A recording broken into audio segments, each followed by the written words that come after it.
memindahkan rumah panggung bagi masyarakat suku Mandar. Tidak dengan cara dibongkar, melainkan dengan diangkat. Sebuah rumah panggung di Kelurahan Manding, Kecamatan Polewali Mandar, dengan ukuran 10 x 15 meter, diangkat lalu dipindahkan oleh ratusan orang.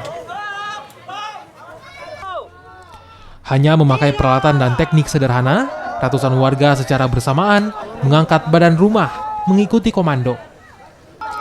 Meski berat dan menguras tenaga, mereka berhasil memindahkan rumah panggung ke lokasi yang baru dengan waktu kurang lebih 2 jam.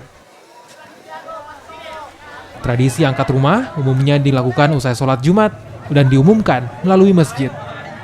Ya, tradisi ini sebenarnya sejak dulu di Mandar, karena memang dari rasa persaudaraan, rasa kebersamaan masyarakat di Mandar saling bantu-membantu, saling bahu-membahu untuk menyelesaikan semua masalah supaya lebih ringan. Secara sukarela, ratusan warga yang membantu mengangkat rumah tidak diberikan imbalan. Namun biasanya, pemilik hajatan menyediakan makanan dan juga minuman. Edwin Auron Pitu, Kompas TV, Polewali Mandar, Sulawesi Barat.